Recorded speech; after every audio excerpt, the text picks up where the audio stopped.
Have you ever wondered how to seamlessly change a plain or boring backdrop like this into something catchy and something beautiful like this? You don't need to be an expert to do this, because in this video, I want to show you the step-by-step process. And not just that, I want to show you how you can get any background of your choice and use it on an image. Let's jump right into it. Once I bring my image to Photoshop, before I change this plain boring background, if I just zoom in, you can see I've already done the screen retouching for this image. So see the before and the after. So just first of all, do your screen retouching before you start manipulating your background, right? Now the first thing I'm going to do, I'm just going to remove the distraction like this left stand right here, and also remove this tear on the background. So to do that, I'm going to create a new empty layer. I'll pick my remove tool and just click on this part right here to remove it. Also, I'm going to click on this tear right here and click on this one right here. So once you select what you want to remove, since you are working on an empty layer, make sure sample all layer is selected and just click on OK right here. All right, that's finished removing. So see the before and the after. The before and the after. You can see the distraction are no longer there. So if you're using an older version of Photoshop and you don't have a remove tool, let me show you how to remove distractions. All right, so let me just delete this layer. Just duplicate the layer by pressing Command J or Ctrl J. Pick your patch tool, and with your patch tool selected, just make a selection of where you want to remove and just remove it like this. Okay, so make a selection and just remove it like this. So you can use the patch tool to do this if you don't have the remove tool, just like that. So like this also work. Let's see the before and after. See the before and the after. The before and the after. So now that we've removed the structure for our image, the next thing I'm going to show you is how to get any kind of background of your choice and apply it to your image. So to do that, I'm just going to come to my Instagram. So this is the background I actually used for my image. When I saw this image from Annie Robot, I actually liked this background and I decided to use it for my image. But I don't want to just copy and paste this Annie Robot background on my image. I can do that if I want to do that, but I don't want to do that. So instead, what I did, I downloaded this image right here. I think this was the one I downloaded, and I generate similar background. So let me show you how to do that. So once you see any background you like, just download that background and just import it to your laptop. So this is the background right here. I have it right here. So I'm just going to open this image inside of Photoshop. So I'll cut my Photoshop, just drag and drop this image I want the background like this. Please pay close attention. So once I put this image to Photoshop, what I'm going to do, I'm just going to remove the subject from the background so I can generate similar background, because I don't want to copy and paste this background on my own image. All right. So to remove the subject, I'm going to press Command J, and you can use Content Away to do this if you have the older version of Photoshop, but the remove tool always works for me. So I'll pick the remove tool and just select my subjects, or rather, if you have any other way you use to remove subject from the background, you can just do it. All right. So I'm just going to remove the subject from this background like this. So once I select the subject, I'm not going to click on OK. So it's just going to load and just remove the subject from the background for me. So let's just wait for it to load right now. All right, you can see it did an amazing job for us. See the before and after. Now you have a clean background, and you can use this background if you want to. It's actually clean, but I don't want to just copy and paste background like I said earlier. So to generate similar background like this, what I'm going to do, I'm going to save this background. So I'm going to press Command Option Shift A and just save this background. So I'm going to create a new layer, come to my documents, create a new folder rather, and just name this one background and hit create. And just save that background image inside this folder I just created. Now to generate similar background, I'll come to my Google again, or any browser I'm using, and just come to firefly.adobe.com and just going to open the website for you. Once that Firefly website open, we are going to see this Get Creative with Adobe Firefly, and inside this box, just type in background and hit generate. All right, from here, what you're going to do, once this page open, just come to this aspect ratio and change this to portrait. Also, change the content type to picture. And under the composition, you are going to see reference. So what we want to do, we want to upload that background we just downloaded as the reference. So just click on upload image right here and just look for that background image you saved inside that folder. All right, so I'll come to my background folder right here. So this is the image right here. I'm just going to open it and upload it as a composition reference. So I'm going to click on continue. All right. So right now you can see under this reference, we have our background image. Now pay close attention. Next thing we want to do, I want to scroll all the way down, and under this style as well, I want to upload the same background picture as a style. So I'll click on upload and just upload that same image. Now from here, what I'm going to do, I'm just going to leave the prompt as background and just click on generate. Once you click on generate, it's going to generate similar backgrounds for you. So you have 4 variations. This is the first variation, the second variation, and the third variation. This one looks really, really nice. So I think I'm going to use this. Or if you don't like anyone right here, first of all, let me download this one because I like this one. So I'm going to download it first. All right. So if you don't like anyone right here, just click on generate variation again. I'm just going to generate another variations for you. All right. You can see this one look really similar. So you can just download it. Also, you have this one right here. You can also download this. So you can see it just generated similar background for you. Instead of just copying and pasting the background you saw on Instagram, with this, you can generate similar background and you can get unlimited background with this right here. All right, so I've already generated some. So let me show you the ones I generated before. So I'm going to come to my download. This is the one I generated and the one I used for my image. So I'm still going to be using this one. And this is the one we just downloaded right now. I'm still going to be testing this one. This one looks really, really good. I'm still going to be testing this. Okay, so now that we have our background, the next thing we're going to do, I'm going to open Photoshop again and come to the image which I'm editing. Now, I'm going to crop this image 4:5 to fit for Instagram. So I'm taking this video step by step so you can actually follow along. So I'm going to crop this image 4:5 for Instagram. And to do that, I come to my crop tool and just come to ratio and just crop it 4:5. Like this. And just hit. And from here, I'll come back to this field and click on content aware and just hit OK. So for me, what I'm going to do, I'm just going to remove this plain blurry background and replace it with the new background which I generated. Now to do that, with my background layer selected, I'm going to click on any selection tool, but this quick selection tool always works for me. Once I click this quick selection tool, once that is selected, I'm going to come to this part right here, this icon right here, this job icon. I'm going to click on it. You are going to see device. So if you want a quick selection, use device. But if you want a more accurate selection, just click on cloud for more details. So I'm going to click on cloud and just click on select subjects and just going to process and automatically select our subject for us. All right, so you can see it has selected our subject for us. Now what I'm going to do from here, I'm just going to invert this selection so that my background is going to be selected. So to invert this selection, I'm going to press Command Shift I or Control Shift I if you're using a Windows. And once my background is selected now, I'm going to press Command J to cut out my subjects from the background. Now, if I hide all my subjects layer, you can see we have only the background. Our subject is no longer there. So I'm going to turn on my subject layer on. Now, for you to understand better, I'm going to rename this layer to background. Okay, and rename this layer to copy subjects. So we have our subject layer and you have our background layer. Now, next I'm going to do, after cutting out the subject from the background, I'm going to make sure my subject layer is selected. With my subject layer selected, I'm going to hold Control or Command and click on this background layer right here. Not the background name, I'm going to click on the background layer icon. So once I click on it, it's going to bring back my selection. Now, you know our background is selected, so I'm going to invert the selection again to select the subject by pressing Command Shift I to invert that selection. Now, our subject is selected.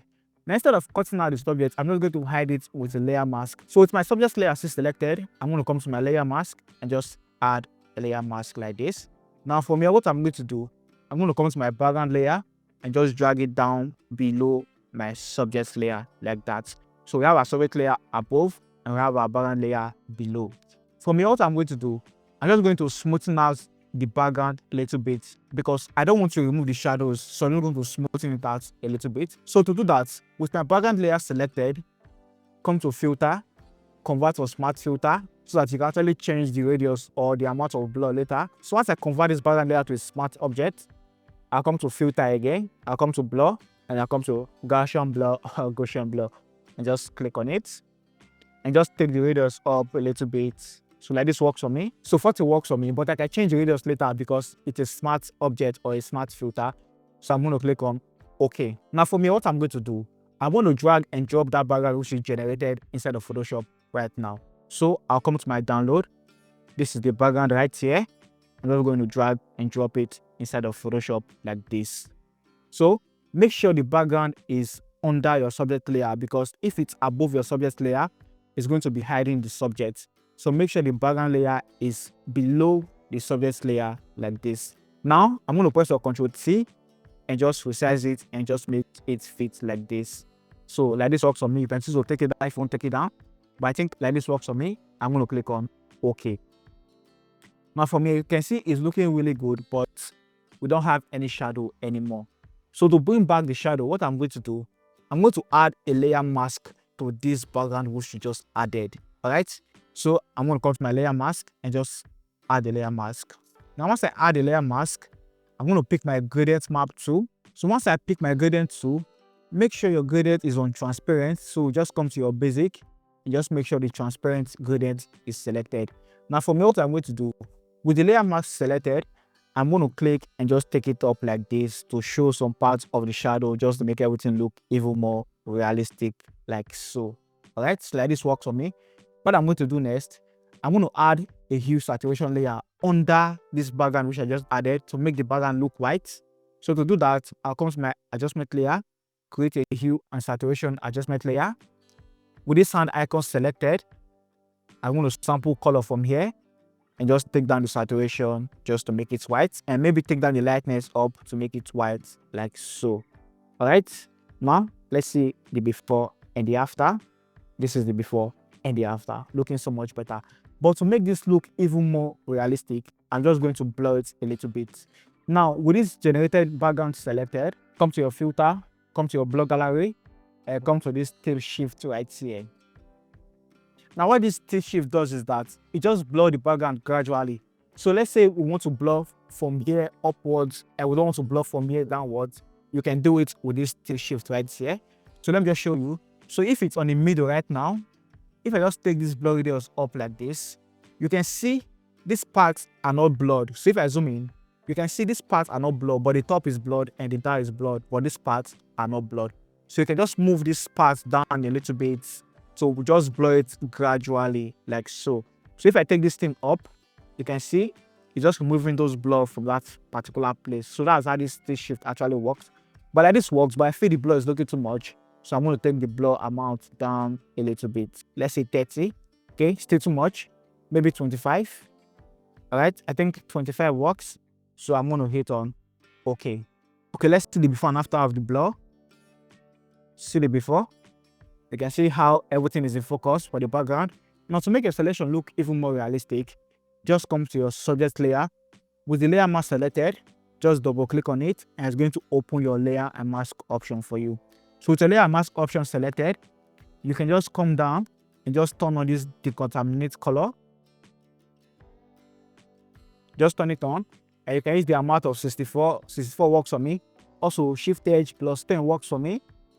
And you can just pick your refine brush tool and just paint on the hair, just to bring back some strand of the hair and just make everything look even more realistic. Now from here, make sure add piece to a new layer with layer mask is checked and just click on OK.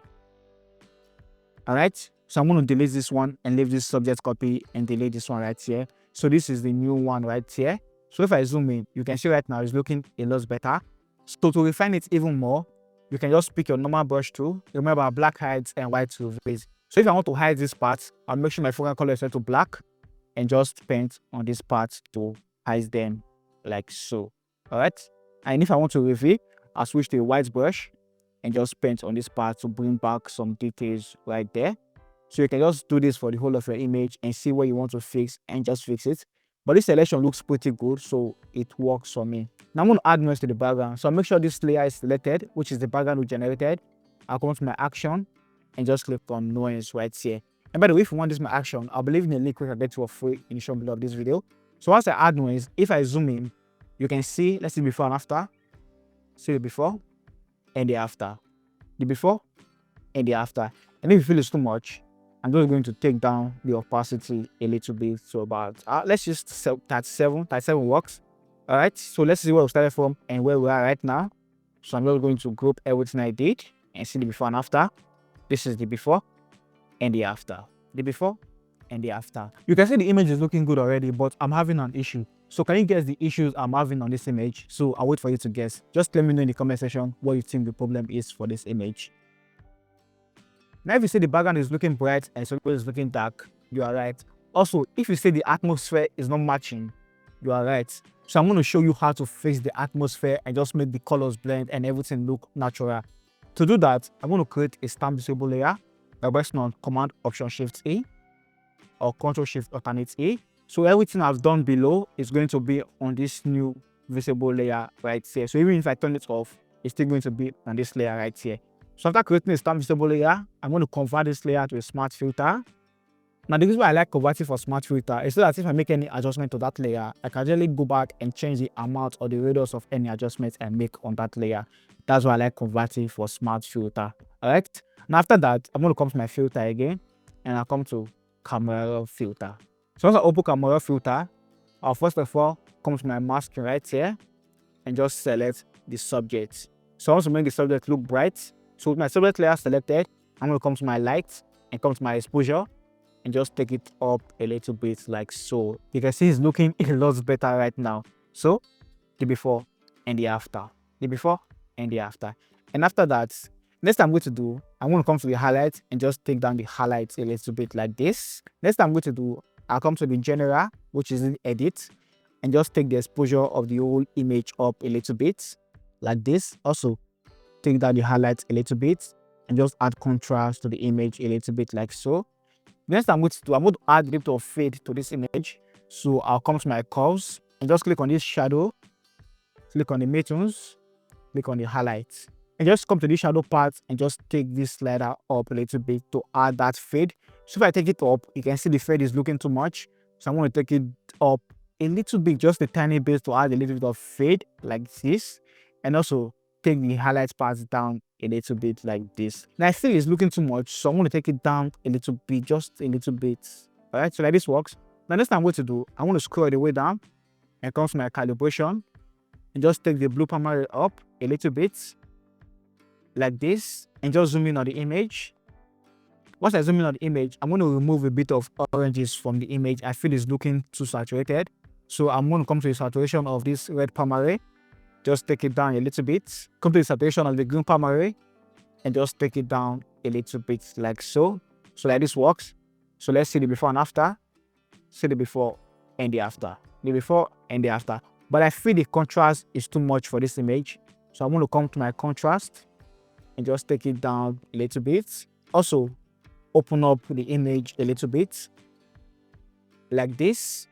And that's what I'm going to do. I'll come back to my subject layer and just take the exposure up a little bit for my subject layer like so. All right, so this works. Now I'm going to add a linear gradient like this. I'm going to add a linear gradient like this and just increase the exposure and also add a warm temperature to that part right there. All right, so see the before and the after. Looking so much better. The before and the after. The before and the after. So now I feel it's looking too bright. So it's individual preference is what you want. So for me, I feel it's looking too bright now. So I'm going to take the exposure of the general image down a little bit. All right. So like this works for me, and I'm going to click on OK. So this is what we did inside of camera raw. See the way it was looking before and the after. The before and the after. And for me to bring the image to life, I'm just going to add noise to the overall image. So I'll come to my action again and just click on noise. And if I zoom in, you can see the noise is all over the image, and I don't want that. So I'm just going to reduce the opacity of the noise layer just like this. All right, so like this works. Now let's see the before and the after of what we've done so far. See the before and the after. The before and the after. So this is how you can easily change your background like a pro inside of Photoshop, and also get unlimited background for your image. If you want to learn how to retouch your image from start to finish, check out this video right here. I'll see you guys in my next one. Stay creative.